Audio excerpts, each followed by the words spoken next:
we're going to go back to the 414 when I had to deal with Dina. The 414 came from New York State. When it showed up here, there were still, I think, 15 guys who were still on the rolls that should have been, dropped because they moved the unit over 500 miles away. And, I didn't know this at the time, but Dina was trying to kick all these guys off the books by, less than honorable discharges. And by the time I caught wind of it, there was, a guy named Specialist Calabrese who had a CIB, he was air assault, airborne, and he was in New York State, and they were literally going to give him a dishonorable, and I had to get him involved with Staff Sergeant Sportello, who was the old UA of the unit back in New York, who squared him away.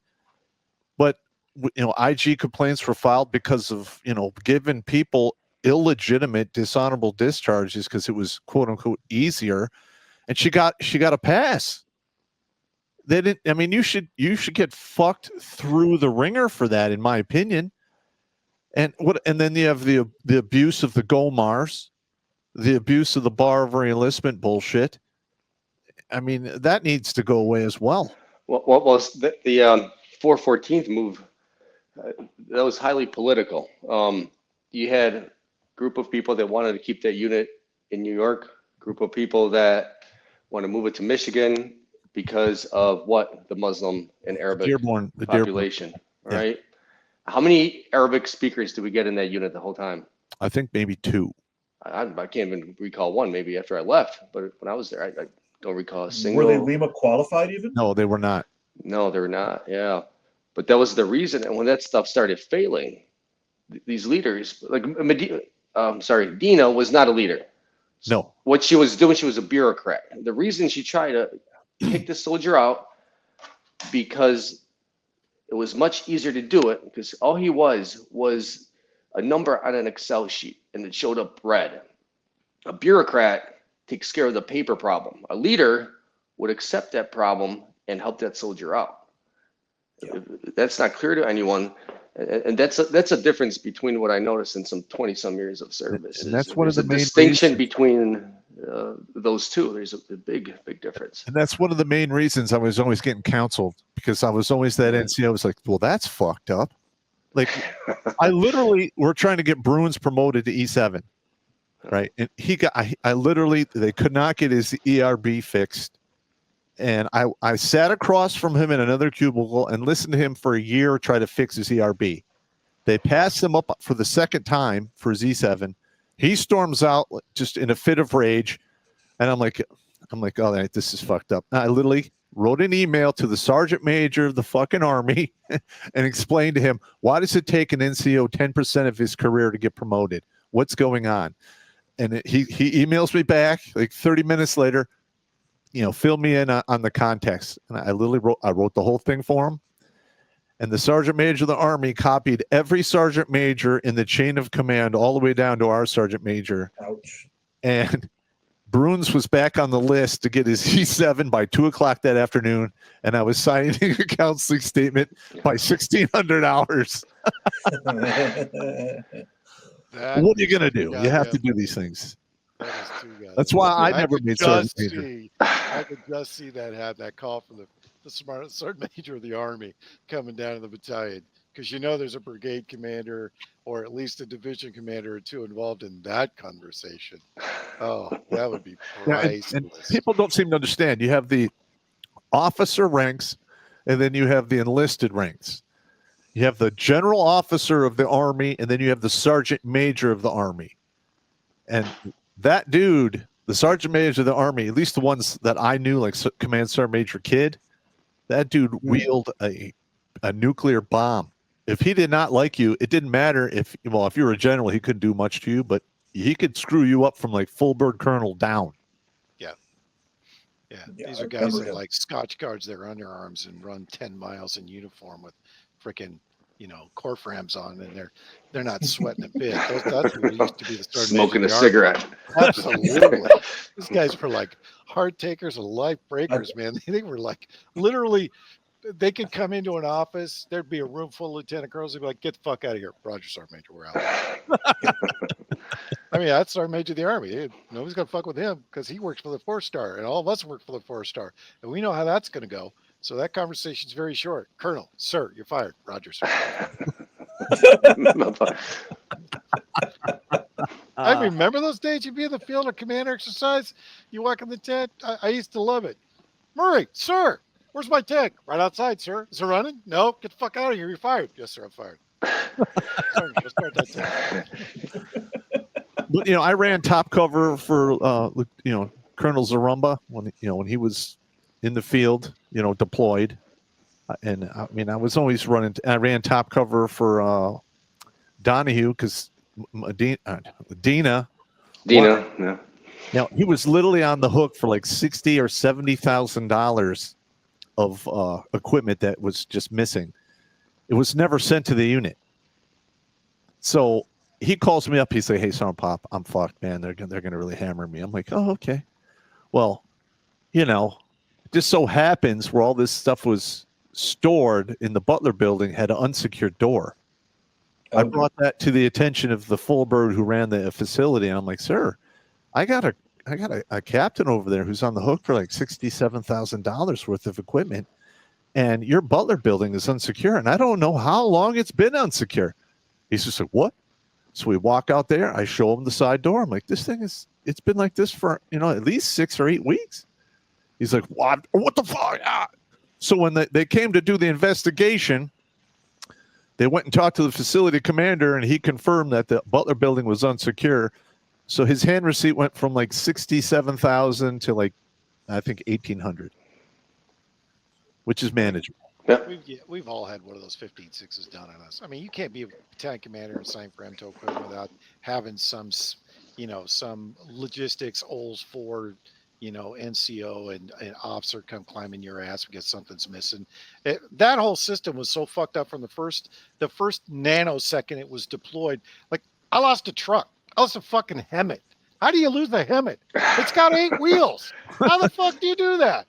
Sir, some asshole from the battalion next door comes over and rebumpers your truck. That's how. Oh, absolutely, they did. In fact, they were like running around going, "Oh, this got to go to ATC. Rebumper this one, rebumper this one. Colonel, you're fucked." Yeah. Next thing you know, your truck's at the rail heading down the road. In Bayep in Iraq, they had a sign out there looking for one of those construction trucks whose tires are as big as a house. No shit. How does that leave the base in Iraq? No. Right? I mean, we had weird things happen, like donkeys come on base when we had 360 security with outposts, listening posts, berms, and everything, right? And a donkey comes on post. I mean, it's paranormal stuff. Well, the best going part on, of it right? is none of the guards in the outpost seem to know how that donkey got through the wire. No. None of them have a clue. It's No. like the two that my favorite is you leave 2 privates with wands to guard the gate coming in. When all the Hajis come through the gate, and you're like, make sure nobody comes here with weapons. Yes, sir.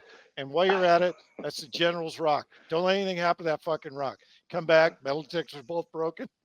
Rocks, dust. None of them have a clue what happened, and they're like, "Who came through?" "I don't know, sir. We haven't been taken along." "Oh, okay. So you just let 100 green on blue come in with weapons. We got it. Thanks, Private. We're good to go here. We're green, sir." Also, is this your donkey? Yeah, when I was in 04 in Biop, there's all of these civilian vehicles on post. They belong to contractors or something. And probably a couple dozen times, I'm like, I need to go to the other side. So I'd like jump in some random vehicle, start it, drive it to where I needed to be, and I would just leave it there. Man, sorry, Papa, got to mention this vehicle thing. I was wake up one morning at 9 o'clock Saturday, Iraq, Kirkuk. Supply sergeant knocks on my door. "Hey, Captain, I have something for you." I go outside. It's one of those Chevy Tahoes, up armored. Nice. They're hard to get. Nope. Tinted windows, everything in there. I'm like, "Oh, thanks." Thought nothing of it. Driving around post. I open up the glove compartment. They got sunglasses. I'm like, something's up. Somebody's clothes, right? Personal effects. And I had it for a week. And I'm driving down this part of base, and I see a guy carrying bags. Right, just random guy carrying bags outside this one building. He drops the bags, points at me. He goes, "That's my truck." I'm like, "Oh shit!" Right? It turned out they confiscated my truck when I parked it. I didn't know this, but I had my stuff in that truck at that point, so I had to find out where that truck went. It belonged to a White House communications team at the PRT in Kirkuk. Oh yeah. So I did a walk of shame and ask for my stuff out of that truck. I did not say nothing to the supply sergeant. Like, I had no idea what to tell him. Absolutely locked the keys in that. I would have absolutely locked the keys. What the shit? Sorry. We had a couple of those up armor Tahoes in Mosul, and one of the lieutenants I was working with, he's like, "Yeah, this is going to the Iraqi general." Threw the keys in, locked the door, closed the door. See ya. I'm like, nicely done. Nice. Where's the Were other any of one? you guys in country when they caught Saddam? Oh yeah, No. I saw him in his underwear in Baghdad. Yeah. I fucking tried to go there and get in to go get a picture taken with him so I could turn it into a Christmas card. I could not get through that final, there's like three layers Popp. of security. Hey, I Popp. couldn't get in there. Hey, Popp. Yeah. You should have called me because the guy who ran the team that caught him, yeah, I trained that guy. Because I'm literally like, I'm gonna be next we to called you. him Wato. This kid was a freaking genius, and he had balls of iron. When he got in country and started running the team, he was an intelligence guy, but he was trained tactical in the unit that I had him in. He had glasses, and he had the little chubby cherub cheeks and everything, but the kid had balls. He gets there, and he's given the intelligence briefing, and apparently one of the majors from the Ranger Regiment, it's like, "Oh, you don't know the ground truth, this, that, and the other." Wato goes back, gets his armor and weapons, says, "Let's go out." And they go out the gate together with him, and everything that Wato had told him was correct.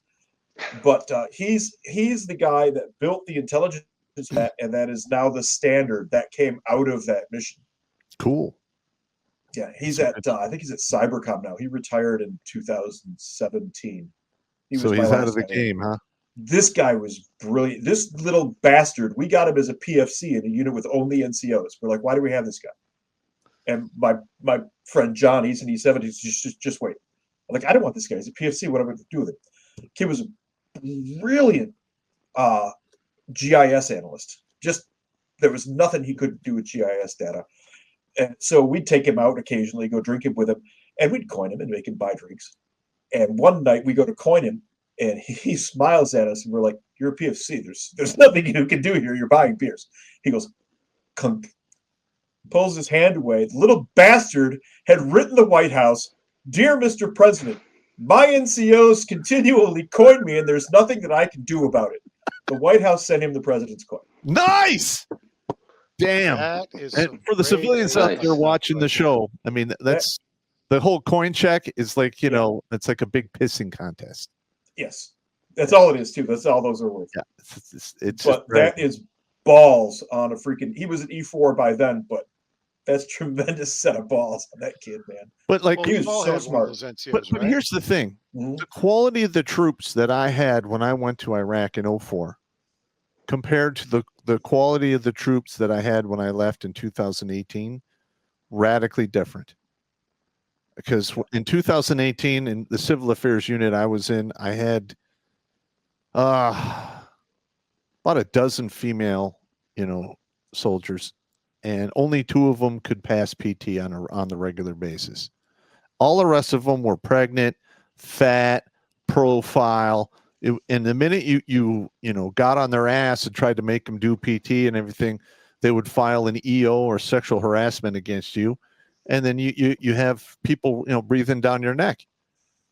And that's one of the main reasons I always had nanny cams in my office. I never allowed any women in my fucking office at all, ever. And it was just a whole shit show. And I can only imagine now that you have these women that, let's face it, biologically, they should not be doing combat roles. And now you have trans people who are literally out of their fucking mind serving next to you with fucking weapons. What could go All wrong? of them were non-deployable. every single non-deployable. They could be non-deployed their whole careers. Yeah. Yeah, that's bullshit. And It's by design. It's by here's something that's been happening last few months here. So when the military gives you drug tests and you take that drug test by peeing in a cup and you have a person watching you pee in Yeah, a cup. I hated that job. Okay, so what's Hated happening that now is some anecdotal cases. You had a female that claimed she was a male commander, and she ordered one of the troops to watch her pee in that cup. And this happens this way and that way, right? And that's the practical problems right now. And that could destroy a unit. I mean, everyone has an opinion on it. So it's not the simple fact that a person has to watch somebody pee. It's the after effects of that. That could destroy a unit's morale. And it's happening. Right? Correct. The other thing is with these transgender, since they're not deployable, they're really not part of your unit. Yeah.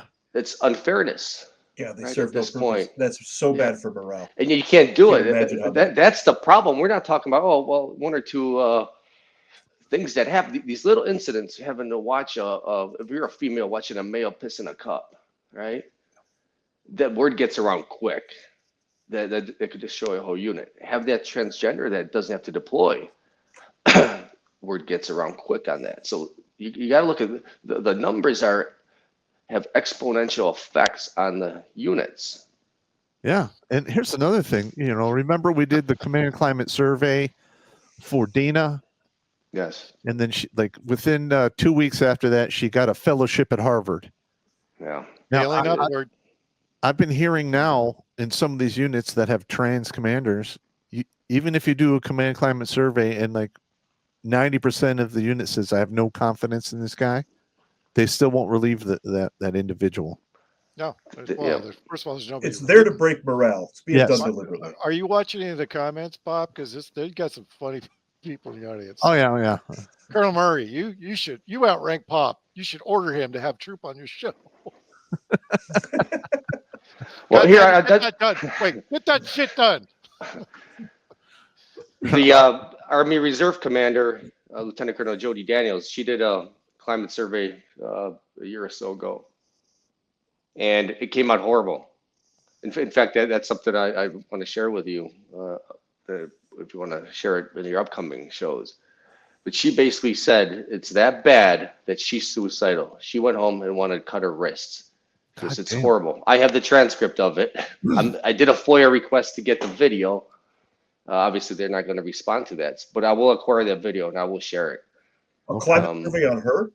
Yeah, so she did a command climate survey for the headquarters of Army Reserve Command, right? It came out bad, and after that she wanted to address it with her command, and it was horrible.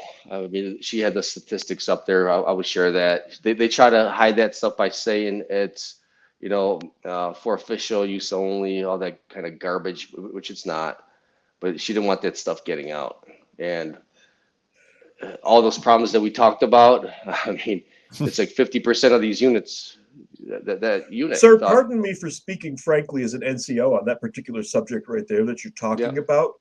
But here's all of the fucks I have.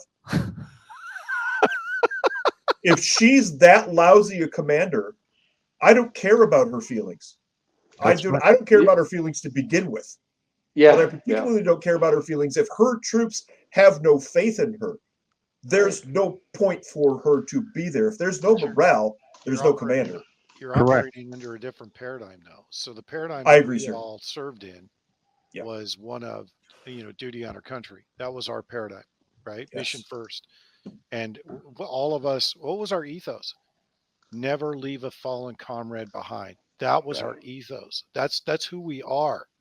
Yeah. And this new command group, this is what I was talking about earlier, this new command group that's come over since Obama came in, they don't care about good order and discipline. They don't care about climate. They don't care about readiness.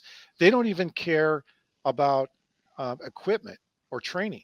They only care about numbers, statistics, and doing exactly what they're told to do.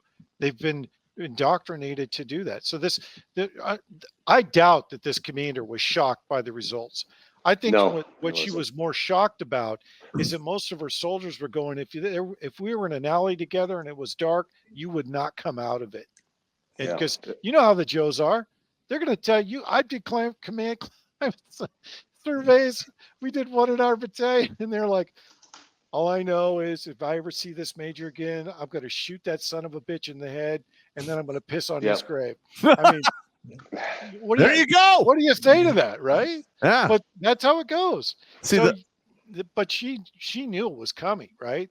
Yeah. I think the part that was disillusioning from her is that everybody above her doesn't care, and it's Doesn't care, the yeah. whole all what you're seeing right now. So, Popp, you've heard me say this, so bear with me. Everybody that's listening to this, all 1,000 of you, should go read the book Pawns in the Game by William Carr, and you will understand exactly what's going on right now. We are literally on the event horizon because they have set conditions for everything, all these lines of operation to fall apart all at the same time. And this will fall apart within the next 6 months before the election. I guarantee it. I would love to be wrong. In fact, I'm hoping I'm wrong. But this slow burn since 2001, the police state establishment with the Patriot Act, the renewal of the Patriot Act, and all the additional stuff that they put in the budget, that's not a coincidence. This has all been designed to bring us to this point where they can decimate the military and get rid of anybody loyal to the Constitution. That's why they're doing this. And Tom, I'm sorry you lived through this, man, because you deserve to have a career where you could actually do the right thing. They don't care about the right thing anymore. They only care about people that are believers and will follow orders. They don't even care if they're lawful general orders. Remember those conversations, Tom? Is that a lawful general order? No, sir, it's not. Then go fuck yourself, right? You could say that to a general officer. In fact, I've been there. I was a major. I have. I went to done that as an NCO. Absolutely, you have. Yeah. So I went to PACOM, and I'll never forget this because I had one of my senior NCOs with me and my buddy.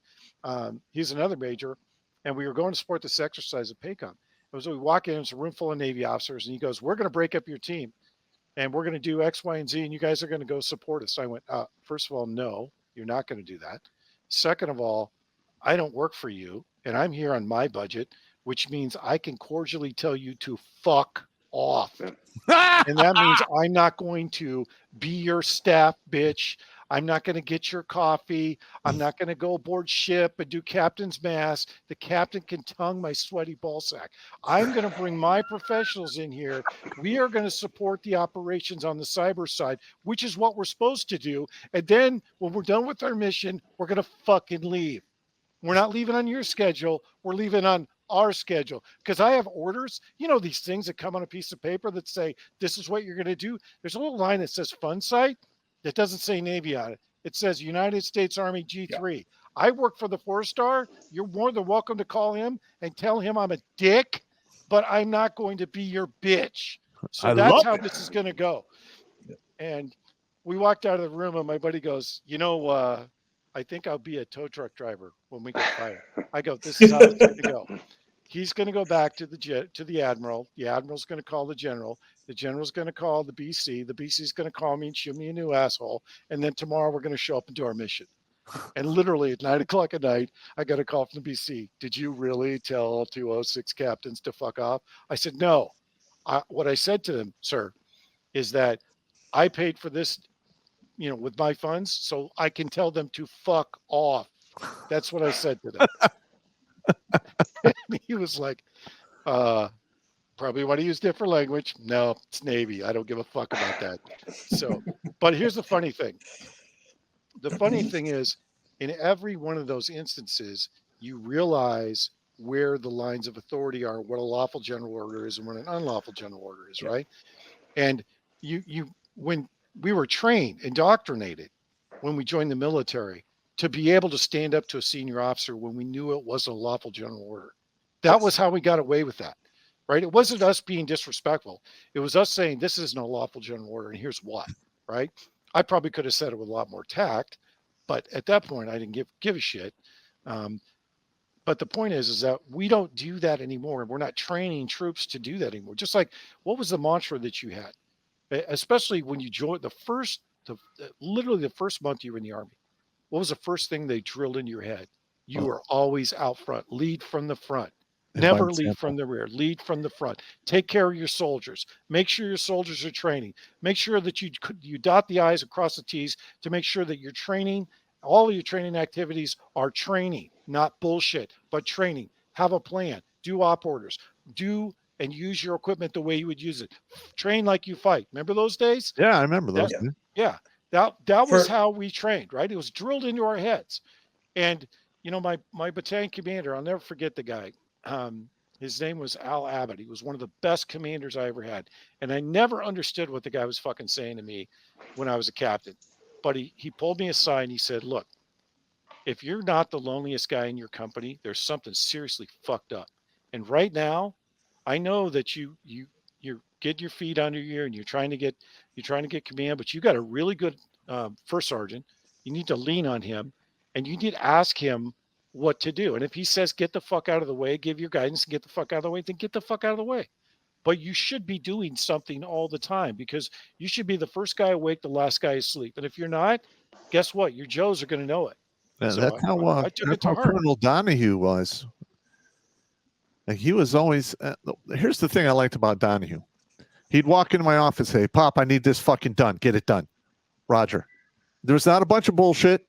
Just, This is my intent. Get it done. No problem. Watch Grunt Speak live every Tuesday and Thursday at 8 p.m. Eastern. And if you want to join Popp for Supporter Sundays, go to redonkulous.com/donate and make a monthly pledge. A link is in the meat caser box.